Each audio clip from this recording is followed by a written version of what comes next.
ਚੌਥੇ ਹਫ਼ਤੇ ਵਿੱਚ ਤੁਹਾਡਾ ਸਵਾਗਤ ਹੈ। ਇਹ ਪਹਿਲਾ ਮੋਡਿਊਲ ਹੈ ਅਤੇ ਇਸ ਸਮੇਂ ਅਸੀਂ ਸ਼ਿਫਟ ਗੇਅਰਾਂ ਨੂੰ ਛਾਂਟਣ ਜਾ ਰਹੇ ਹਾਂ ਅਤੇ ਜਿਵੇਂ ਹੀ ਅਸੀਂ ਹੋਰ ਔਸੀਲੇਸ਼ਨਾਂ ਨਾਲ ਹੋਰ ਜਟਿਲਤਾ ਦੇ ਪੱਧਰ ਵਿੱਚ ਦਾਖਲ ਹੋਵਾਂਗੇ। ਇਸ ਲਈ ਪਿਛਲੇ 3 ਹਫ਼ਤਿਆਂ ਵਿੱਚ ਅਸੀਂ ਦੇਖਿਆ ਕਿ ਅਸੀਂ ਇੱਕ ਪਾਰਟੀਕਲ ਨੂੰ ਇੱਕ ਸਿੰਪਲ ਔਸੀਲੇਸ਼ਨ ਕਹਿੰਦੇ ਹਾਂ। ਫਿਰ ਅਸੀਂ ਇੱਕ ਹੋਰ ਯਥਾਰਥਵਾਦੀ ਪ੍ਰਭਾਵ ਜੋੜਿਆ ਜੋ ਕਿ ਇਸ ਵਿੱਚ ਡੈਂਪਿੰਗ ਜੋੜਨਾ ਹੈ। ਅਸੀਂ ਦੇਖਿਆ ਕਿ ਡੈਂਪਡ ਔਸੀਲੇਟਰ ਕੀ ਹੁੰਦਾ ਹੈ ਅਤੇ ਫਿਰ ਅਸੀਂ ਇੱਕ ਹੋਰ ਰੀਅਲਿਸਟਿਕ ਇਫੈਕਟ ਵੀ ਜੋੜਿਆ ਜੋ ਇਸ ਨੂੰ ਊਰਜਾ ਦੀ ਨਿਰੰਤਰ ਸਪਲਾਈ ਦੇਣ ਲਈ ਹੈ। ਇਸ ਲਈ ਇਹ ਔਸੀਲੇਸ਼ਨ ਜਾਰੀ ਰੱਖਦਾ ਹੈ। ਇਸ ਲਈ ਇਹ ਸਭ ਅਸੀਂ ਇੱਕ ਪਾਰਟੀਕਲ ਲਈ ਕੀਤਾ ਹੈ। ਪਰ ਜੇ ਤੁਸੀਂ ਧਿਆਨ ਨਾਲ ਸੋਚੋ ਕਿ ਤੁਸੀਂ ਅਸਲ ਵਿੱਚ ਆਪਣੇ ਆਲੇ ਦੁਆਲੇ ਕੀ ਦੇਖਦੇ ਹੋ, ਉਹਨਾਂ ਵਿੱਚੋਂ ਬਹੁਤ ਸਾਰੇ ਜੋ ਤੁਸੀਂ ਔਸੀਲੇਸ਼ਨ ਦੇ ਰੂਪ ਵਿੱਚ ਦੇਖਦੇ ਹੋ, ਤਾਂ ਤੁਸੀਂ ਦੇਖੋਗੇ ਕਿ ਬਹੁਤ ਘੱਟ ਹੀ ਤੁਸੀਂ ਇੱਕ ਪਾਰਟੀਕਲ ਦੇ ਦੋਨਾਂ ਨੂੰ ਵੇਖ ਸਕੋਗੇ। ਅਕਸਰ ਜੋ ਤੁਸੀਂ ਦੇਖਦੇ ਹੋ ਉਹ ਪਾਰਟੀਕਲ ਦਾ ਇੱਕ ਸੰਗ੍ਰਹਿ ਹੁੰਦਾ ਹੈ ਜੋ ਇਕੱਠੇ ਕੰਮ ਕਰ ਰਹੇ ਹੁੰਦੇ ਹਨ, ਔਸੀਲੇਟ ਇਕੱਠੇ ਕਰਦੇ ਹਨ, ਤਾਂ ਜੋ ਤੁਸੀਂ ਉਦਾਹਰਨ ਲਈ ਇੱਥੇ ਹਵਾ ਨੂੰ ਧੱਕਾ ਦਿੰਦੇ ਹੋਏ ਕਿਸੇ ਤਰੀਕੇ ਨਾਲ ਔਸੀਲੇਸ਼ਨ ਦੇ ਸੈੱਟ ਹੋਣ ਜਾ ਰਹੇ ਹਨ ਅਤੇ ਜੋ ਡਿਸਟਰਬੈਂਸ ਮੈਂ ਇੱਥੇ ਹਵਾ ਨੂੰ ਧੱਕਣ ਨਾਲ ਪੈਦਾ ਕੀਤੀ ਹੈ ਉਹ ਅੱਗੇ ਵੱਧਦੀ ਹੈ। ਅਸਲ ਵਿੱਚ ਅਜਿਹਾ ਹੁੰਦਾ ਹੈ ਜਦੋਂ ਮੈਂ ਬੋਲਦਾ ਹਾਂ ਜਾਂ ਜਦੋਂ ਕੋਈ ਠੀਕ ਬੋਲਦਾ ਹੈ ਤਾਂ ਅਸੀਂ ਮੈਨੂੰ ਬੋਲਦੇ ਸੁਣਨ ਦੇ ਯੋਗ ਹੁੰਦੇ ਹਾਂ ਕਿਉਂਕਿ ਸਾਊਂਡ ਵੇਵਸ ਜੋ ਜ਼ਰੂਰੀ ਤੌਰ ਤੇ ਹਵਾ ਦੇ ਮਾਧਿਅਮ ਵਿੱਚ ਦਬਾਅ ਦੇ ਭਿੰਨਤਾਵਾਂ ਨੂੰ ਵਿਗਾੜਦੀਆਂ ਹਨ, ਪੈਦਾ ਹੁੰਦੀਆਂ ਹਨ ਅਤੇ ਉਹ ਫੈਲ ਜਾਂਦੀਆਂ ਹਨ। ਇਸ ਲਈ ਇੱਥੇ ਇਹਨਾਂ ਅਣੂਆਂ ਦੇ ਬਹੁਤ ਸਾਰੇ ਇੱਕ ਦੂਜੇ ਨਾਲ ਜੁੜੇ ਹੋਏ ਹਨ। ਉਹ ਇਕੱਠੇ ਕੰਮ ਕਰਦੇ ਹਨ ਅਤੇ ਵੇਵ ਰੂਪਾਂ ਨੂੰ ਫੈਲਾਉਣ ਵਿੱਚ ਉਸ ਦੀ ਮਦਦ ਕਰਦੇ ਹਨ। ਆਓ ਅੱਜ ਇਸ ਗੱਲ ਨਾਲ ਸ਼ੁਰੂ ਕਰੀਏ ਕਿ ਅਸੀਂ ਪ੍ਰਿੰਸੀਪਲ ਤੌਰ ਤੇ ਇਹ ਕਪਲਡ ਫਿਨੋਮੀਨਾ ਦਾ ਵਰਣਨ ਕਿਵੇਂ ਕਰਦੇ ਹਾਂ। ਅਸੀਂ ਅਧਿਐਨ ਕਰਨਾ ਚਾਹੁੰਦੇ ਹਾਂ ਕਿ ਕੀ ਹੁੰਦਾ ਹੈ ਜੇਕਰ ਮੈਂ ਇੱਕ ਵੱਡੀ ਗਿਣਤੀ ਵਿੱਚ ਪਾਰਟੀਕਲ ਨੂੰ ਕਪਲ ਕਰਦੇ ਹਾਂ ਤਾਂ 10⁻23 ਪਰਮਾਣੂ ਅਵੋਗੈਡਰੋ ਕਾਇੰਡ ਦੀ ਸੰਖਿਆ। ਇਹ ਕਾਫੀ ਗੁੰਝਲਦਾਰ ਹੋਣ ਜਾ ਰਿਹਾ ਹੈ, ਇਸ ਲਈ ਆਓ ਪਹਿਲਾਂ ਇਹ ਸਿੱਖਣਾ ਸ਼ੁਰੂ ਕਰੀਏ ਕਿ ਕੀ ਹੁੰਦਾ ਹੈ ਜੇਕਰ ਮੈਂ ਉਹਨਾਂ ਵਿੱਚੋਂ ਸਿਰਫ 2 ਨੂੰ ਕਪਲ ਕੀਤਾ ਹੈ।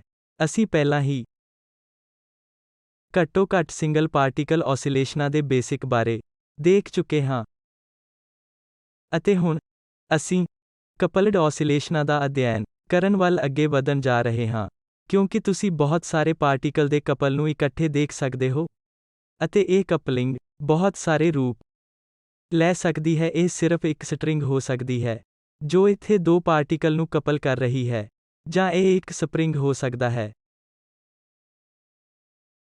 ਜਾਂ ਹੋ ਸਕਦਾ ਹੈ ਕਿ ਇੱਥੇ ਸਪਰਿੰਗ ਜਾਂ ਸਟਰਿੰਗ ਵਰਗਾ ਕੋਈ ਭੌਤਿਕ ਨਹੀਂ ਹੈ।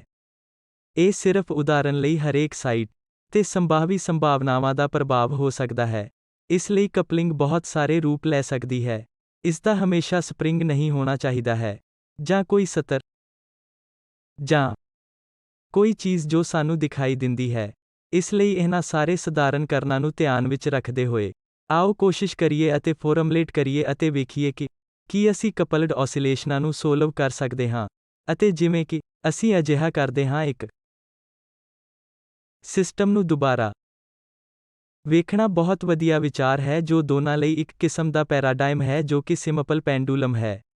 ਇਸ ਲਈ ਅਸੀਂ ਪਹਿਲਾਂ ਹੀ ਪਹਿਲੇ ਹਫ਼ਤੇ ਵਿੱਚ ਇਸ ਨੂੰ ਕਾਫੀ ਵਿਸਥਾਰ ਵਿੱਚ ਕੀਤਾ ਹੈ ਜੋ ਮੇਰੇ ਕੋਲ ਇੱਕ ਸਿੰਪਲ ਪੈਂਡੂਲਮ ਹੈ ਅਤੇ ਇੱਥੇ ਮੇਰੇ ਕੋਲ ਇਸ ਸਿੰਪਲ ਪੈਂਡੂਲਮ ਲਈ ਮੋਸ਼ਨ ਦੀ ਇਕੁਏਸ਼ਨ ਲਿਖੀ ਗਈ ਹੈ। ਅਸੀਂ ਇਹ ਸਭ ਕੁਝ ਦੇਖਿਆ ਹੈ ਅਤੇ ਇੱਕ ਵਾਰ ਜਦੋਂ ਮੇਰੇ ਕੋਲ ਇਸ ਦੇ ਲਈ ਇਕੁਏਸ਼ਨ ਲਿਖਿਆ ਜਾਂਦਾ ਹੈ ਤਾਂ ਮੈਂ ਤੁਰੰਤ ਐਂਗੂਲਰ ਫ੍ਰੀਕੁਐਂਸੀ ਨੂੰ ਐਕਸਟ੍ਰੈਕਟ ਕਰ ਸਕਦਾ ਹਾਂ ਅਤੇ ਕੋਣੀ ਫ੍ਰੀਕੁਐਂਸੀ ਕੇਵਲ ਗ੍ਰੈਵਿਟੀ ਦੇ ਕਾਰਨ ਪ੍ਰਵੇਗ ਤੇ ਨਿਰਭਰ ਕਰਦੀ ਹੈ ਜੋ ਕਿ G ਅਤੇ L ਹੈ ਜੋ ਕਿ ਪੈਂਡੂਲਮ ਦੀ ਲੈਂਥ ਹੈ ਅਤੇ ਇਸ ਤੋਂ ਮੇਰੇ ਲਈ ਟਾਈਮ ਪੀਰੀਅਡ ਕੀ ਹੈ ਇਹ ਪ੍ਰਾਪਤ ਕਰਨਾ ਸਿੱਧਾ ਹੈ ਕਿਉਂਕਿ ਮੈਂ ਜਾਣਦਾ ਹਾਂ ਕਿ ਓਮੇਗਾ ਟਾਈਮ ਪੀਰੀਅਡ 2π ਹੈ।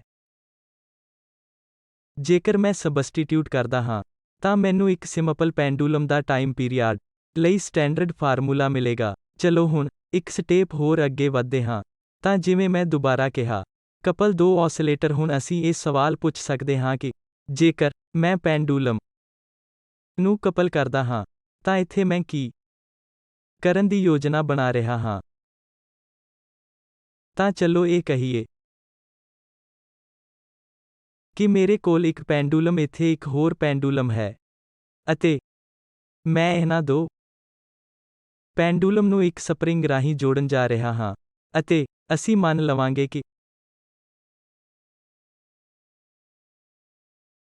ਕੈਪੀਟਲ L ਇੱਥੇ ਸਟ੍ਰਿੰਗ ਦੀ ਲੈਂਥ ਹੈ ਅਤੇ M ਇਸ ਬੌਬ ਦਾ ਪੁੰਜ ਹੈ ਜੋ ਤੁਸੀਂ ਇੱਥੇ ਵੇਖ ਰਹੇ ਹੋ ਅਤੇ ਕਿ ਸਪਰਿੰਗ ਲਈ ਸਪਰਿੰਗ ਕੌਨਸਟੈਂਟ ਹੈ ਅਤੇ ਆਮ ਤੌਰ ਤੇ ਅਸੀਂ ਬਹੁਤ ਆਦਰਸ਼ਵਾਦੀ ਧਾਰਨਾਵਾਂ ਬਣਾਉਣ ਜਾ ਰਹੇ ਹਾਂ ਜੋ ਅਭਿਆਸ ਵਿੱਚ ਸੱਚ ਨਹੀਂ ਹੋ ਸਕਦੀਆਂ, ਪਰ ਫਿਰ ਵੀ ਆਈਡੀਅਲ ਸਿਸਟਮ ਦੀ ਕੁਝ ਚੰਗੀ ਸਮਝ ਪ੍ਰਾਪਤ ਕਰਨ ਲਈ ਉਪਯੋਗੀ ਹਨ। ਇਸ ਲਈ ਆਦਰਸ਼ਵਾਦੀ ਧਾਰਨਾਵਾਂ ਕੀ ਹਨ? ਇਸ ਲਈ ਅਸੀਂ ਇਹ ਮੰਨਣ ਜਾ ਰਹੇ ਹਾਂ ਕਿ ਸਪਰਿੰਗ ਵਿੱਚ ਕੋਈ ਵਜ਼ਨ ਸਟ੍ਰਿੰਗ ਨਹੀਂ ਹੁੰਦੀ ਹੈ ਅਤੇ ਇੱਥੇ ਬੌਬ ਇੱਕ ਪੁਆਇੰਟ ਪਾਰਟੀਕਲ ਹੈ ਅਤੇ ਇਸ ਤਰ੍ਹਾਂ ਹੋਰ। ਇਹ ਸਟੈਂਡਰਡ ਧਾਰਨਾਵਾਂ ਹਨ ਅਤੇ ਸਭ ਤੋਂ ਮਹੱਤਵਪੂਰਨ ਤੌਰ ਤੇ ਇਸ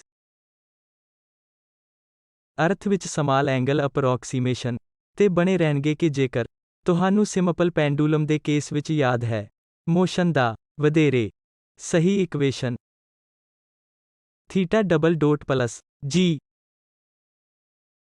ਬਾਈ L ਸਾਈਨ ਥੀਟਾ ਇਕੁਅਲ 0 ਸੀ ਅਤੇ ਅਸੀਂ ਕਿਹਾ ਸੀ ਕਿ ਸਾਈਨ ਥੀਟਾ ਲਗਭਗ ਥੀਟਾ ਦੇ ਇਕੁਅਲ ਹੈ ਜੇਕਰ ਵਿਸਥਾਪਨ ਛੋਟੇ ਹਨ ਅਤੇ ਇਸ ਨੂੰ ਗਣਿਤਿਕ ਤੌਰ ਤੇ ਥੀਟਾ 1 ਤੋਂ ਬਹੁਤ ਛੋਟਾ ਹੋਣ ਕਰਕੇ ਲਿਖਿਆ ਜਾ ਸਕਦਾ ਹੈ। ਇਸ ਲਈ ਅਸੀਂ ਇਸ ਅਖੌਤੀ ਸਮਾਲ ਐਂਗਲ ਅਪਰੋਕਸੀਮੇਸ਼ਨ ਤੇ ਬਣੇ ਰਹਾਂਗੇ, ਇੱਥੋਂ ਤੱਕ ਕਿ ਕਪਲਡ ਪੈਂਡੂਲਮ ਦੇ ਕੇਸ ਵਿੱਚ ਵੀ। ਇਸ ਲਈ ਸ਼ੁਰੂ ਕਰਨ ਲਈ ਸਾਨੂੰ ਮੋਸ਼ਨ ਦੀਆਂ ਇਕੁਏਸ਼ਨ ਲਿਖਣੀਆਂ ਚਾਹੀਦੀਆਂ ਹਨ। ਆਓ ਪਹਿਲਾਂ ਮੈਂ ਇਹ ਕਹਾਂ ਕਿ ਲੈਫਟ ਹੈਂਡ ਸਾਈਡ ਵਾਲਾ ਪੈਂਡੂਲਮ x ਪੈਂਡੂਲਮ ਹੈ ਅਤੇ ਮੰਨ ਲਓ ਕਿ ਮੈਂ ਇਸ ਨੂੰ ਇੱਕ ਅਮਾਉਂਟ x ਅਤੇ ਰਾਈਟ ਹੈਂਡ ਸਾਈਡ ਪੈਂਡੂਲਮ ਨਾਲ ਵਿਸਥਾਪਿਤ ਕਰ ਰਿਹਾ ਹਾਂ। ਰਾਈਟ ਹੈਂਡ ਸਾਈਡ ਮੈਂ ਇਸ ਨੂੰ ਅਮਾਉਂਟ y ਦੁਆਰਾ ਵਿਸਥਾਪਿਤ ਕਰ ਰਿਹਾ ਹਾਂ। ਇਸ ਲਈ ਮੈਂ ਇੱਕ ਆਮ ਧਾਰਨਾ ਬਣਾਉਣ ਜਾ ਰਿਹਾ ਹਾਂ ਕਿ x y ਤੋਂ ਵੱਡਾ ਹੈ।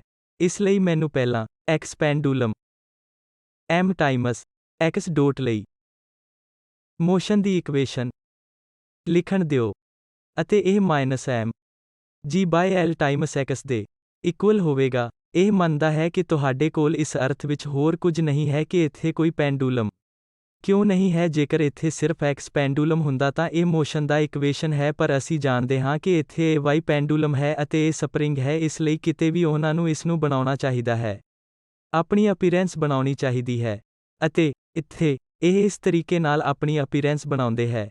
ਇਸ ਲਈ ਇੱਕ ਦੂਜਾ ਟਰਮ ਹੈ ਜੋ ਦੋ ਬੌਬ ਦੇ ਕਪਲਿੰਗ ਸਪਰਿੰਗ ਹੋਣ ਦੇ ਪ੍ਰਭਾਵ ਨਾਲ ਮੇਲ ਖਾਂਦਾ ਹਾਹਾ। ਮੈਂ ਤੁਹਾਨੂੰ ਦੱਸਦਾ ਹਾਂ ਕਿ ਇਹ ਟਰਮ ਕਿਵੇਂ ਆਉਂਦਾ ਹੈ, ਪਰ ਮੈਂ ਅਜਿਹਾ ਕਰਨ ਤੋਂ ਪਹਿਲਾਂ ਮੈਨੂੰ y pendulum my double dot ਦੇ ਇਕੁਅਲ ਦੇ ਦੂਜੇ ਬੌਬ ਲਈ ਇਕੁਏਸ਼ਨ ਵੀ ਲਿਖਣ ਦਿਓ। ਹੁਣ ਤੁਸੀਂ ਦੇਖਿਆ ਕਿ ਮੈਂ ਇਹ ਧਾਰਨਾ ਬਣਾਈ ਸੀ ਕਿ x y ਤੋਂ ਵੱਡਾ ਹੈ, ਜਿਸ ਕੇਸ ਵਿੱਚ ਤੁਸੀਂ ਕਲਪਨਾ ਕਰ ਸਕਦੇ ਹੋ ਕਿ ਜੇਕਰ ਤੁਹਾਡਾ x ਬੌਬ ਜੋ ਕਿ ਇਹ ਇੱਕ ਹੈ, ਇਸ ਦਿਸ਼ਾ ਵਿੱਚ ਖਿੱਚਿਆ ਜਾ ਰਿਹਾ ਹੈ ਅਤੇ ਜੇਕਰ x ਬੌਬ ਦਾ ਵਿਸਥਾਪਨ ਹੈ ਅਤੇ y ਬੌਬ ਦਾ ਵਿਸਥਾਪਨ ਹੈ, ਤਾਂ ਸਪਰਿੰਗ ਦੀ ਕੁਦਰਤੀ ਲੈਂਥ ਹੁਣ ਬਦਲ ਗਈ ਹੈ। ਇਹ x ਬੌਬ ਦੇ ਪ੍ਰਵੇਗ ਦੇ ਵਿਰੁੱਧ ਕੰਮ ਕਰਨ ਜਾ ਰਿਹਾ ਹੈ। ਇਸ ਲਈ ਲੈਂਥ ਵਿੱਚ ਤਬਦੀਲੀ x y ਹੈ ਅਤੇ ਕਿਉਂਕਿ ਇਹ x ਬੌਬ ਦੇ ਪ੍ਰਵੇਗ ਦੇ ਵਿਰੁੱਧ ਕੰਮ ਕਰਦਾ ਹੈ, ਤੁਹਾਡੇ ਕੋਲ ਇੱਥੇ ਇਹ ਮਹੱਤਵਪੂਰਨ ਮਾਈਨਸ ਸਾਈਨ ਹੈ। ਦੂਜੇ ਪਾਸੇ ਉਸੇ ਸਥਿਤੀ ਵਿੱਚ ਪ੍ਰਵੇਗ ਵਿੱਚ ਮਦਦ ਕਰਨ ਜਾ ਰਿਹਾ ਹੈ, ਜਾਂ y ਬੌਬ ਦੇ ਪ੍ਰਵੇਗ ਦੇ ਪੱਖ ਵਿੱਚ ਹੈ, ਜੋ ਤੁਹਾਡੇ ਕੋਲ ਇੱਥੇ ਇਹ ਪਲੱਸ ਸਾਈਨ ਕਿਉਂ ਹੈ ਅਤੇ ਸਿਰਫ ਦੁਹਰਾਉਣ ਲਈ। ਇਸ ਲਈ ਮੇਰੀ ਧਾਰਨਾ ਦੁਆਰਾ ਸਪਰਿੰਗ ਦਾ ਕੰਪਰੈਸ਼ਨ ਅਜਿਹਾ ਹੈ ਕਿ ਇਹ y ਬੌਬ ਨੂੰ ਤੇਜ਼ ਕਰਨ ਵਿੱਚ ਮਦਦ ਕਰ ਰਿਹਾ ਹੈ, ਜਦੋਂ ਕਿ ਇਹ x ਬੌਬ ਦੇ ਪ੍ਰਵੇਗ ਦੇ ਵਿਰੁੱਧ ਕੰਮ ਕਰਦਾ ਹੈ। ਇਸ ਲਈ ਜੇਕਰ ਮੈਂ ਇਸ ਧਾਰਨਾ ਨੂੰ x ਤੋਂ ਵੱਧ y ਬਣਾਇਆ ਹੁੰਦਾ ਤਾਂ ਸਾਈਨ ਇੱਕ ਦੂਜੇ ਨਾਲ ਬਦਲਦੇ ਹਨ। ਇਸ ਲਈ ਇਸ ਨੂੰ ਧਿਆਨ ਵਿੱਚ ਰੱਖਦੇ ਹੋਏ ਸਾਨੂੰ ਹੁਣ ਇਸ ਇਕੁਏਸ਼ਨ ਨੂੰ ਸੋਲਵ ਕਰਨ ਦਾ ਤਰੀਕਾ ਲੱਭਣਾ ਹੋਵੇਗਾ। ਜੇਕਰ k ਇਕੁਅਲ 0 ਹੈ, ਇਹ ਦੋ ਇੰਡੀਪੈਂਡੈਂਟ ਪੈਂਡੂਲਮ ਅਤੇ ਦੋ ਇੰਡੀਪੈਂਡੈਂਟ ਪੈਂਡੂਲਮ ਦੀ ਤਰ੍ਹਾਂ ਹੈ ਜਿਸ ਦਾ ਅਸੀਂ ਅਧਿਐਨ ਕੀਤਾ ਹੱਲ ਜਾਣਦੇ ਹਾਂ। ਜੋ ਪਹਿਲਾਂ ਹੀ ਇਹ ਹੈ ਕਿ ਇੱਥੇ ਦੋ ਇੰਡੀਪੈਂਡੈਂਟ ਪੈਂਡੂਲਮ ਹਨ, ਜੋ ਇੱਕ ਦੂਜੇ ਨਾਲ ਇੰਟਰੈਕਟ ਨਹੀਂ ਕਰਦੇ ਹਨ। ਇਸ ਲਈ ਕਪਲਿੰਗ ਉਹਨਾਂ ਨੂੰ ਇੱਕ ਦੂਜੇ ਨਾਲ ਇੰਟਰੈਕਟ ਕਰਨ ਲਈ ਕੀ ਕਰਦੀ ਹੈ? ਉਹ ਹੋਰ ਇੰਡੀਪੈਂਡੈਂਟ ਨਹੀਂ ਹਨ। ਇਸ ਲਈ, ਤੁਸੀਂ ਇੱਕ ਨੂੰ ਪਰੇਸ਼ਾਨ ਕਰਦੇ ਹੋ, ਇਹ ਦੂਜੇ ਨੂੰ ਪ੍ਰਭਾਵਿਤ ਕਰਨ ਲਈ ਸ਼ੁਰੂ ਕਰਨ ਲਈ। ਪਹਿਲਾਂ, ਮੈਨੂੰ ਇਸ ਇਕੁਏਸ਼ਨ ਨੂੰ ਥੋੜਾ ਵੱਖਰੇ ਢੰਗ ਨਾਲ ਲਿਖਣ ਦਿਓ। ਇਸ ਲਈ ਮੈਂ ਇਸ ਨੂੰ ਲਿਖਾਂਗਾ ਕਿ x double dot equal minus g ਬਾਈ l Times x minus k ਬਾਈ m Times x minus y ਅਤੇ y double dot equal minus g ਦੇ ਬਾਈ l Times y plus k ਬਾਈ m Times x minus y। ਹਾਲਾਂਕਿ, ਕਿਉਂਕਿ ਉਹਨਾਂ ਵਿੱਚੋਂ ਹਰ ਇੱਕ pendulum ਹੈ ਜੋ ਮੁੱਖ ਓਸੀਲੇਟਿੰਗ ਆਬਜੈਕਟ ਹੈ, ਅਤੇ ਅਸੀਂ ਜਾਣਦੇ ਹਾਂ ਕਿ ਇੱਕ ਸਿੰਗਲ ਪੈਂਡੂਲਮ ਲਈ ਇਹ ਮੇਰਾ ਓਮੇਗਾ ਸਕੁਏਅਰ ਹੈ। ਮੈਂ ਇੱਕ ਸਿੰਪਲ ਸਿੰਗਲ ਪੈਂਡੂਲਮ ਦੀ ਕੁਦਰਤੀ ਫ੍ਰੀਕੁਐਂਸੀ ਵਿੱਚ ਕੁਝ ਅਰਥਾਂ ਵਿੱਚ ਓਮੇਗਾ 0 ਸਕੁਏਅਰ ਵਜੋਂ L ਦੀ ਕੁਆਂਟੀਟੀ ਦਾ ਨਾਮ ਦੇਣ ਜਾ ਰਿਹਾ ਹਾਂ। ਇਸ ਲਈ, ਇਸ ਸਭ ਦੇ ਨਾਲ, ਅਸੀਂ ਹੇਠਾਂ ਦਿੱਤੇ ਅਨੁਸਾਰ ਇਕੁਏਸ਼ਨ ਨੂੰ ਦੁਬਾਰਾ ਲਿਖ ਸਕਦੇ ਹਾਂ। ਠੀਕ ਹੈ, ਤਾਂ ਮੈਂ ਹੁਣੇ g ਲਈ ਓਮੇਗਾ 0 ਸਕੁਏਅਰ ਨੂੰ L ਦੁਆਰਾ ਬਦਲਾਂਗਾ। ਹੁਣ ਸਵਾਲ ਇਹ ਹੈ ਕਿ ਮੈਂ ਇਸ ਨੂੰ ਕਿਵੇਂ ਸੋਲਵ ਕਰਾਂਗਾ। ਤੁਸੀਂ ਜਾਣਦੇ ਹੋ ਕਿ ਇਹ ਅਜੇ ਵੀ ਇੱਕ second order ordinary differential equation ਹੈ, ਜਿਵੇਂ ਕਿ ਸਾਡੇ ਕੋਲ ਸੀ ਸਿੰਪਲ ਪੈਂਡੂਲਮ ਅਤੇ ਕਈ ਹੋਰ ਸਿਸਟਮ ਦੇ ਕੇਸ। ਪਰ ਕਪਲਿੰਗ ਦੇ ਕਾਰਨ ਮਹੱਤਵਪੂਰਨ ਅੰਤਰ ਹੇਠਾਂ ਦਿੱਤਾ ਗਿਆ ਹੈ। ਇਸ ਲਈ ਜੇਕਰ ਤੁਸੀਂ ਇੱਥੇ ਪਹਿਲੀ ਇਕੁਏਸ਼ਨ ਨੂੰ ਦੇਖਦੇ ਹੋ, ਤਾਂ ਇਹ x ਪੈਂਡੂਲਮ ਦੇ x ਵਿਸਥਾਪਨ ਲਈ ਇੱਕ ਇਕੁਏਸ਼ਨ ਹੈ। ਪਰ ਤੁਸੀਂ ਦੇਖਿਆ ਕਿ x ਪੈਂਡੂਲਮ ਵਿੱਚ y ਪੈਂਡੂਲਮ ਦਾ ਯੋਗਦਾਨ ਹੈ ਜੋ ਕਿਸੇ ਤਰ੍ਹਾਂ ਇਕੁਏਸ਼ਨ ਵਿੱਚ ਦਿਖਾਈ ਦਿੰਦਾ ਹੈ। ਅਤੇ ਸਿਮਿਲਰਲੀ ਤੁਸੀਂ y ਪੈਂਡੂਲਮ ਲਈ ਇਕੁਏਸ਼ਨ ਨੂੰ ਦੇਖਦੇ ਹੋ, ਜਿਸ ਵਿੱਚ x ਪੈਂਡੂਲਮ ਦਾ ਯੋਗਦਾਨ ਹੁੰਦਾ ਹੈ। ਇਸ ਲਈ ਇਸ ਅਰਥ ਵਿੱਚ ਉਹ ਪਹਿਲਾਂ ਕਪਲ ਕੀਤੇ ਗਏ ਹਨ। ਅਸੀਂ ਇਸ ਨੂੰ ਆਸਾਨੀ ਨਾਲ ਸੋਲਵ ਕਰ ਸਕਦੇ ਹਾਂ, ਕਿਉਂਕਿ ਅਜਿਹੇ ਕੋਈ ਕਪਲਿੰਗ ਨਹੀਂ ਹਨ। ਹੁਣ, ਤੁਹਾਨੂੰ ਇਹ ਜਾਣਨ ਦੀ ਜ਼ਰੂਰਤ ਹੈ ਕਿ x ਨੂੰ ਸੋਲਵ ਕਰਨ ਦੇ ਯੋਗ ਕਿਉਂ ਹੋਣਾ ਚਾਹੀਦਾ ਹੈ, ਅਤੇ y ਨੂੰ ਸੋਲਵ ਕਰਨ ਲਈ ਤੁਹਾਨੂੰ x ਨੂੰ ਜਾਣਨ ਦੀ ਜ਼ਰੂਰਤ ਹੈ। ਤਾਂ ਇਸ ਤਰ੍ਹਾਂ ਦੀ ਇੱਕ ਮੁਰਗੀ ਅਤੇ ਅੰਡੇ ਦੀ ਸਮੱਸਿਆ। ਅਸੀਂ ਇਸ ਨੂੰ ਕਿਵੇਂ ਸੋਲਵ ਕਰਦੇ ਹਾਂ? ਤਾਂ ਆਓ ਵੇਖੀਏ, ਕੁਝ ਚੀਜ਼ਾਂ ਦੀ ਕੋਸ਼ਿਸ਼ ਕਰੀਏ।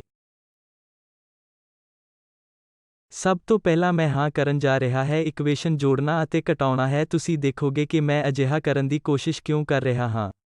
ਤਾਂ ਚਲੋ ਕਾਲ ਕਰੀਏ ਕਿ ਇਹ ਇੱਕ ਇਕੁਏਸ਼ਨ ਹੈ, ਅਤੇ ਇਹ ਇਕੁਏਸ਼ਨ 2 ਹੈ। ਇਸ ਲਈ ਮੈਂ ਪਹਿਲਾਂ ਦੋ ਇਕੁਏਸ਼ਨ ਨੂੰ ਜੋੜਦਾ ਹਾਂ। ਜੇਕਰ ਮੈਂ ਦੋ ਇਕੁਏਸ਼ਨ ਨੂੰ ਜੋੜਦਾ ਹਾਂ, ਤਾਂ ਮੇਰੇ ਕੋਲ ਇੱਕ ਇਕੁਏਸ਼ਨ ਹੈ ਜੋ ਇਸ ਤਰ੍ਹਾਂ ਦਿਖਾਈ ਦਿੰਦਾ ਹੈ। ਇਸ ਲਈ, ਇਸ ਨੂੰ ਸਮਝਣ ਤੋਂ ਪਹਿਲਾਂ ਮੈਨੂੰ ਦੂਜਾ ਪਾਰਟ ਵੀ ਕਰਨ ਦਿਓ।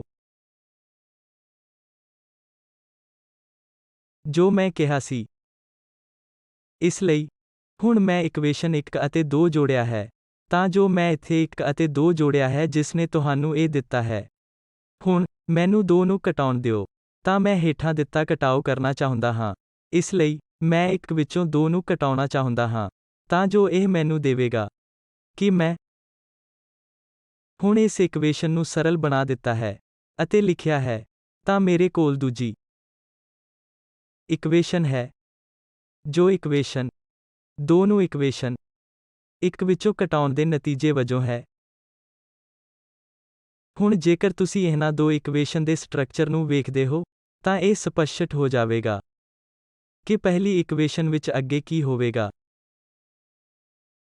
ਜੋ ਮੇਰੇ ਕੋਲ ਇੱਥੇ ਹੈ, ਵੇਰੀਏਬਲ ਹਮੇਸ਼ਾ x ਪਲਸ y ਜਾਂ x double dot plus y double dot ਵਜੋਂ ਆਉਂਦਾ ਹੈ, ਅਤੇ ਇੱਥੇ ਇਕੁਏਸ਼ਨ ਵਿੱਚ ਇਹ ਹਮੇਸ਼ਾ x ਮਾਈਨਸ y ਜਾਂ x double dot minus y double dot ਵਜੋਂ ਆਉਂਦਾ ਹੈ। ਇਸ ਲਈ ਜਿਸ ਦਾ ਮਤਲਬ ਹੈ ਕਿ ਮੈਂ ਅਸਲ ਵਿੱਚ ਇੱਕ ਨਵੇਂ ਵੇਰੀਏਬਲ ਦੀ ਖੋਜ ਕਰ ਸਕਦਾ ਹਾਂ, ਜੋ ਕਿ ਉਦਾਹਰਨ ਲਈ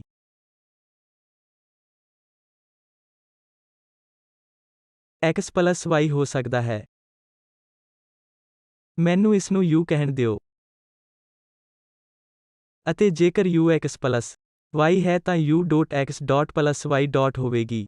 similarly u double dot x double dot plus ਹੋਵੇਗਾ y ਡਬਲ ਡੋਟ ਅਤੇ ਅਸੀਂ ਉਸੇ ਨੁਸਖੇ ਦਾ ਪਾਲਣ ਵੀ ਕਰ ਸਕਦੇ ਹਾਂ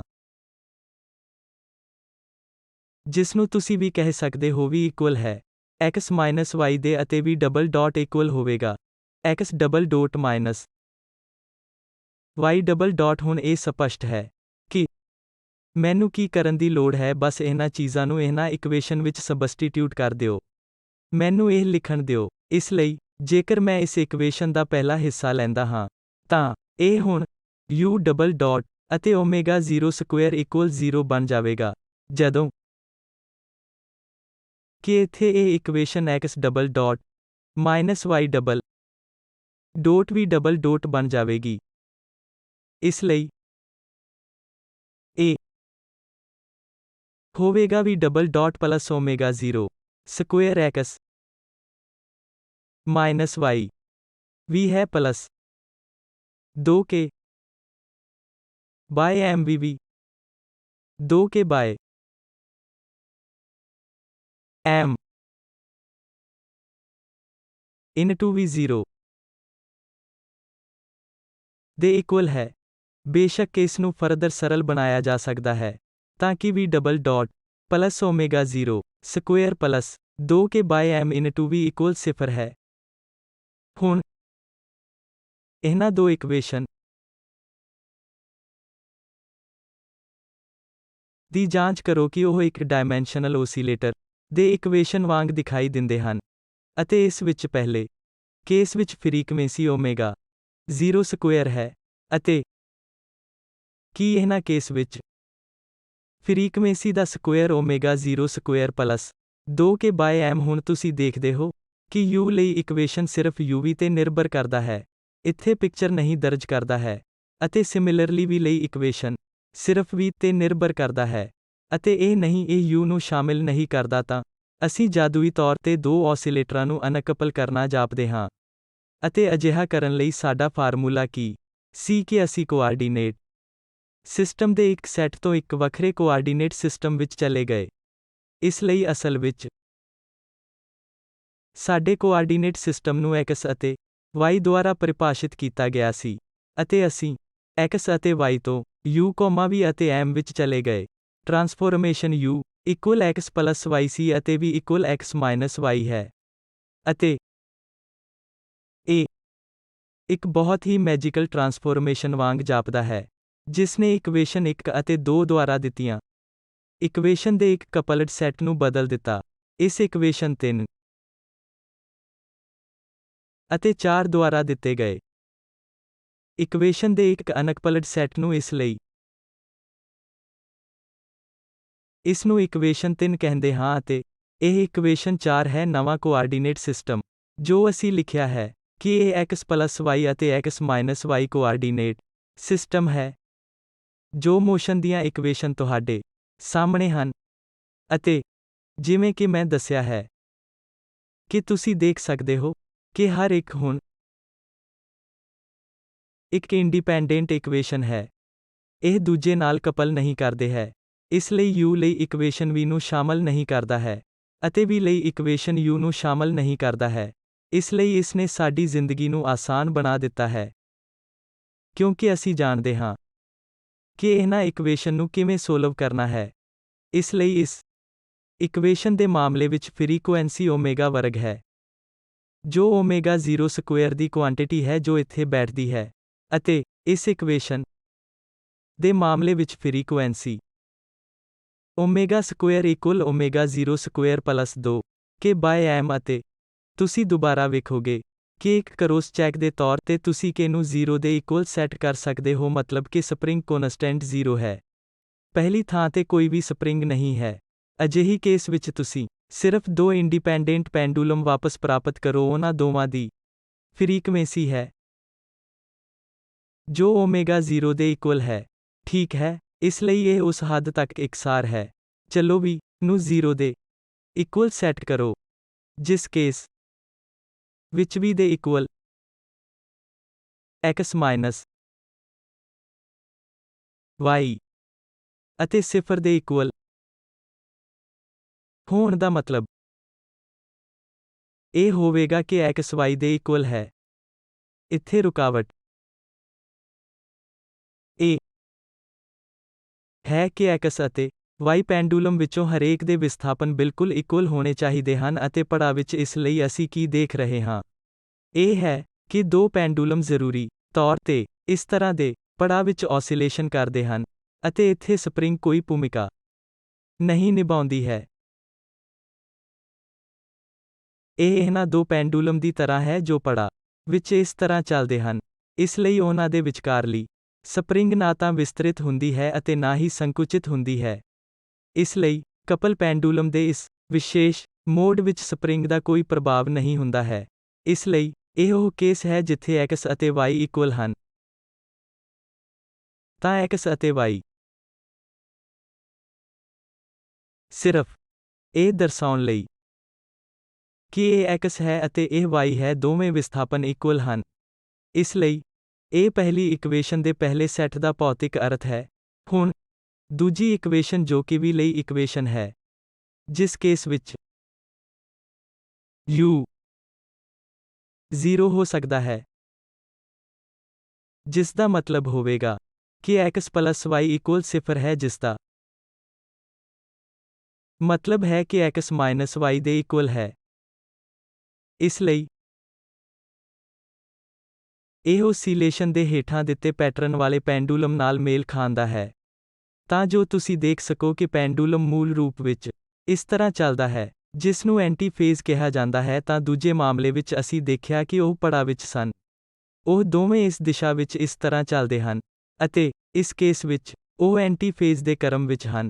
ਇਸ ਲਈ ਅਸਲ ਵਿੱਚ ਇਸ ਨੂੰ ਫੇਜ਼ ਮੋਸ਼ਨ ਵਿੱਚ ਕਿਹਾ ਜਾਂਦਾ ਹੈ। ਦੋਵੇਂ ਬੌਬ ਫੇਜ਼ ਵਿੱਚ ਹਨ, ਅਤੇ ਇਸ ਨੂੰ ਐਂਟੀ ਫੇਜ਼ ਮੋਸ਼ਨ ਕਿਹਾ ਜਾਂਦਾ ਹੈ ਕਿਉਂਕਿ ਜਿਵੇਂ ਕਿ ਤੁਸੀਂ ਦੇਖ ਸਕਦੇ ਹੋ ਕਿ ਜਦੋਂ ਇੱਕ ਬੌਬ ਇਸ ਦਿਸ਼ਾ ਵਿੱਚ ਜਾਣ ਦੀ ਕੋਸ਼ਿਸ਼ ਕਰ ਰਿਹਾ ਹੁੰਦਾ ਹੈ, ਤਾਂ ਦੂਜਾ ਅਸਲ ਵਿੱਚ ਉਲਟ ਦਿਸ਼ਾ ਵਿੱਚ ਜਾਂਦਾ ਹੈ। ਇਸ ਲਈ ਇਸ ਕਿਸਮ ਦੀ ਮੋਸ਼ਨ ਵਿੱਚ ਇਹਨਾਂ ਦੋ ਔਸੀਲੇਟਰਾਂ ਵਿੱਚ ਪਾਈ ਦਾ ਇੱਕ ਫੇਜ਼ ਡਿਫਰੈਂਸ ਹੁੰਦਾ ਹੈ, ਜੋ ਹੁੰਦਾ ਹੈ ਕਿ ਸਪਰਿੰਗ ਹੈ ਹਮੇਸ਼ਾ ਜਾਂ ਤਾਂ ਸੰਕੁਚਿਤ ਜਾਂ ਇਸ ਦਾ ਵਿਸਤ੍ਰਿਤ ਕਦੇ ਨਹੀਂ ਹੁੰਦਾ।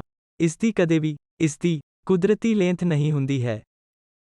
ਪਹਿਲੇ ਕੇਸ ਦੇ ਉਲਟ, ਫੇਜ਼ ਔਸੀਲੇਸ਼ਨ ਦੇ ਮਾਮਲੇ ਵਿੱਚ ਸਪਰਿੰਗ ਨੂੰ ਕਦੇ ਵੀ ਵਧਾਇਆ ਜਾਂ ਸੰਕੁਚਿਤ ਨਹੀਂ ਕੀਤਾ ਜਾਂਦਾ ਹੈ। ਇਸ ਲਈ ਸਪਰਿੰਗ ਦਾ ਪ੍ਰਭਾਵ ਗੈਰਹਾਜ਼ਰ ਹੈ, ਜਿਸ ਕਾਰਨ ਤੁਸੀਂ ਦੇਖਦੇ ਹੋ ਕਿ ਫ੍ਰੀਕੁਏਂਸੀ ਸਿਰਫ ਇੱਕ ਪੈਂਡੂਲਮ ਦੋਨਾਂ ਪੈਂਡੂਲਮ ਦੀ ਫ੍ਰੀਕੁਏਂਸੀ ਹੈ, ਜਾਂ ਭਾਵੇਂ ਉਹ ਸਪਰਿੰਗ ਤੱਕ ਕਪਲ ਹੋਣ ਦੇ ਬਾਵਜੂਦ ਉਹ ਸਪਰਿੰਗ ਦੇ ਪ੍ਰਭਾਵ ਨੂੰ ਪਹਿਲੀ ਥਾਂ ਮਹਿਸੂਸ ਨਹੀਂ ਕਰਦੇ। ਦੂਜੇ ਪਾਸੇ ਐਂਟੀ ਫੇਜ਼ ਮੋਡ ਵਿੱਚ ਸਪਰਿੰਗ ਹਮੇਸ਼ਾ ਜਾਂ ਤਾਂ ਇਸ ਤਰ੍ਹਾਂ ਹੁੰਦੀ ਹੈ ਜਿਵੇਂ ਤੁਸੀਂ ਦੇਖ ਸਕਦੇ ਹੋ ਕਿ ਮੈਂ ਇਸ ਨੂੰ ਵਿਸਤ੍ਰਿਤ ਜਾਂ ਸੰਕੁਚਿਤ ਕੀਤਾ ਹੈ। ਇਸ ਲਈ ਸਪਰਿੰਗ ਦਾ ਪ੍ਰਭਾਵ ਹੁੰਦਾ ਹੈ, ਅਤੇ ਇਸ ਲਈ ਤੁਹਾਡੇ ਕੋਲ ਇਹ k ਹੈ ਇੱਥੇ ਆ ਰਿਹਾ ਹੈ। ਇਸ ਲਈ ਇਸ ਕੇਸ ਵਿੱਚ ਫ੍ਰੀਕੁਏਂਸੀ ਸਪਰਿੰਗ ਕੌਨਸਟੈਂਟ k ਤੇ ਨਿਰਭਰ ਕਰਦੀ ਹੈ। ਇਸ ਲਈ ਪੜਾਅ ਅਤੇ ਵਿਰੋਧੀ ਪੜਾਅ ਵਿੱਚ ਦੋਨਾਂ ਦੇ ਦੋ ਪੈਟਰਨਾਂ ਨੂੰ ਅਕਸਰ ਔਸੀਲੇਸ਼ਨ ਦੇ ਮੋਡ ਕਿਹਾ ਜਾਂਦਾ ਹੈ, ਅਤੇ ਇਹਨਾਂ ਦੋ ਫ੍ਰੀਕੁਏਂਸੀਜ਼ ਨੂੰ ਨੋਰਮਲ ਮੋਡ ਫ੍ਰੀਕੁਏਂਸੀ ਕਿਹਾ ਜਾਂਦਾ ਹੈ, ਅਤੇ ਇਹਨਾਂ ਦੋ ਪੈਟਰਨਾਂ ਨੂੰ ਸਿਮਪਲ ਮੋਡ ਪੈਟਰਨ ਕਿਹਾ ਜਾਂਦਾ ਹੈ। ਸਿਰਫ ਸਿਮਪਲ ਮੋਡ ਜਾਂ ਨੋਰਮਲ ਮੋਡ ਔਸੀਲੇਸ਼ਨਾਂ ਹਨ। ਇਸ ਪਾਠ ਨੂੰ ਸੰਖੇਪ ਕਰਨ ਲਈ ਅਸੀਂ ਪੈਂਡੂਲਮ ਨੂੰ ਕਪਲ ਕਰਨ ਦੀ ਕੋਸ਼ਿਸ਼ ਨਾਲ ਸ਼ੁਰੂ ਕੀਤਾ ਸੀ। ਅਸੀਂ ਦੋ ਪੈਂਡੂਲਮ ਨੂੰ ਕਪਲ ਕਰਨ ਲਈ ਸਪਰਿੰਗ ਦੀ ਵਰਤੋਂ ਕਰਦੇ ਹਾਂ, ਜਿਵੇਂ ਕਿ ਅਸੀਂ ਇੱਥੇ ਕੀਤਾ ਹੈ, ਅਤੇ ਅਸੀਂ ਮੋਸ਼ਨ ਦੇ ਇਸ ਇਕੁਏਸ਼ਨ ਨੂੰ ਹੇਠਾਂ ਲਿਖਿਆ ਹੈ, ਅਤੇ ਅਸੀਂ ਸਮਝਦੇ ਹਾਂ ਕਿ ਗਤੀ ਦੇ ਇਸ ਇਕੁਏਸ਼ਨ ਨੂੰ ਸੋਲਵ ਕਰਨ ਵਿੱਚ ਸਮੱਸਿਆ ਇਹ ਸੀ ਕਿ ਇਕੁਏਸ਼ਨ ਵਿੱਚੋਂ ਪਹਿਲੀ ਜਾਂ x ਲਈ ਇਕੁਏਸ਼ਨ ਵੇਰੀਏਬਲ y ਅਤੇ y ਲਈ ਇਕੁਏਸ਼ਨ ਵੇਰੀਏਬਲ x ਨੂੰ ਸ਼ਾਮਲ ਕਰਦੀ ਹੈ, ਤਾਂ ਇਸ ਦਾ ਕਪਲ ਇੱਕ ਨਾਲ ਹੋਰ, ਅਤੇ ਅਸੀਂ ਜੋ ਕੀਤਾ ਉਹ ਦੋ ਇਕੁਏਸ਼ਨ ਨੂੰ ਜੋੜਨਾ ਅਤੇ ਘਟਾਉਣਾ ਸੀ, ਅਤੇ ਸਾਨੂੰ ਦੋ ਮੁੜ ਇਕੁਏਸ਼ਨ ਵਜੋਂ ਮਿਲੀਆਂ ਜੋ ਕਿ ਇਹ ਇਕੁਏਸ਼ਨ 3 ਅਤੇ 4 ਹਨ। ਅਤੇ ਜਾਦੂਈ ਤੌਰ ਤੇ ਅਜਿਹਾ ਲੱਗਦਾ ਹੈ ਕਿ ਨਵੇਂ ਵੇਰੀਏਬਲ u ਅਤੇ v ਵਿੱਚ ਅਨਕਪਲਡ ਕੀਤੀਆਂ ਗਈਆਂ ਸਾਡੇ ਕੋਲ ਮੋਸ਼ਨ ਦੀਆਂ ਦੋ ਇਕੁਏਸ਼ਨਸ ਹਨ, ਜੋ ਇੱਕ ਦੂਜੇ ਨਾਲ ਇੰਟਰੈਕਟ ਨਹੀਂ ਕਰਦੀਆਂ, ਜੋ ਸਾਡੇ ਲਈ ਵਧੀਆ ਹਨ ਕਿਉਂਕਿ ਅਸੀਂ ਜਾਣਦੇ ਹਾਂ ਕਿ ਉਹਨਾਂ ਨੂੰ ਕਿਵੇਂ ਸੋਲਵ ਕਰਨਾ ਹੈ। ਤੁਰੰਤ ਮੈਂ ਬਿਨਾਂ ਕਿਸੇ ਕੰਮ ਦੇ ਫ੍ਰੀਕੁਐਂਸੀ ਨੂੰ ਐਕਸਟ੍ਰੈਕਟ ਕਰ ਸਕਦਾ ਹਾਂ। ਅਤੇ ਅਸੀਂ ਭੌਤਿਕ ਤੌਰ ਤੇ ਦੋਨਾਂ ਦੇ ਇਹਨਾਂ ਮੋਡਾਂ ਦੀ ਵਿਆਖਿਆ ਵੀ ਕਰ ਸਕਦੇ ਹਾਂ। ਜਿਵੇਂ ਕਿ ਮੈਂ ਕਿਹਾ ਸੀ, ਪੈਟਰਨ ਓਸੀਲੇਸ਼ਨ ਦੇ ਕਲੈਕਟਿਵ ਪੈਟਰਨ ਨੂੰ ਨੋਰਮਲ ਮੋਡ ਕਿਹਾ ਜਾਂਦਾ ਹੈ। ਦੋ ਨੋਰਮਲ ਮੋਡ ਹੁੰਦੇ ਹਨ, ਦੋ ਪਾਰਟੀਕਲ ਮੂਲ ਰੂਪ ਵਿੱਚ ਦੋ ਬੌਬ ਹੁੰਦੇ ਹਨ। ਇੱਥੇ ਦੋ ਨੋਰਮਲ ਮੋਡ ਹਨ, ਅਤੇ ਹਰੇਕ ਨੋਰਮਲ ਮੋਡ ਜਾਂ ਓਸੀਲੇਸ਼ਨ ਦੇ ਹਰੇਕ ਪੈਟਰਨ ਦੇ ਅਨੁਸਾਰੀ ਹਨ, ਜੋ ਇਹ ਦਰਸਾਉਂਦਾ ਹੈ ਕਿ ਤੁਹਾਡੀਆਂ ਦੋ ਫ੍ਰੀਕਵੈਂਸੀਜ਼ ਹਨ। ਓਸੀਲੇਸ਼ਨ ਦੇ ਦੋ ਪੈਟਰਨ, ਇੱਕ ਉਹ ਹੁੰਦਾ ਹੈ ਜਿੱਥੇ ਉਹ ਦੋਵੇਂ ਪੜਾਅ ਵਿੱਚ ਹੁੰਦੇ ਹਨ, ਉਹ ਇਸ ਤਰ੍ਹਾਂ ਓਸੀਲੇਟ ਕਰਦੇ ਹਨ, ਅਤੇ ਦੂਜਾ ਇੱਕ ਉਹ ਹੁੰਦਾ ਹੈ ਜਿੱਥੇ ਉਹ ਇਸ ਤਰ੍ਹਾਂ ਓਸੀਲੇਟ ਕਰਦੇ ਹਨ। ਉਹ ਪਾਈ ਦੇ ਫੇਜ਼ ਡਿਫਰੈਂਸ ਨੂੰ ਬਰਕਰਾਰ ਰੱਖਦੇ ਹਨ। ਅੱਗੇ ਦੇ ਮੋਡਿਊਲਾਂ ਵਿੱਚ ਅਜਿਹੇ ਕਪਲ ਪੈਂਡੂਲਮ ਦੇ ਹੋਰ ਵੀ ਗੁੰਝਲਦਾਰ ਸੰਸਕਰਣ ਦੇਖਣ ਨੂੰ ਮਿਲਣਗੇ। ਜਦੋਂ ਤੱਕ ਅਸੀਂ ਇਹਨਾਂ ਵਿੱਚੋਂ ਵੱਡੀ ਗਿਣਤੀ ਵਿੱਚ ਕਪਲ ਕਰਦੇ ਹਾਂ।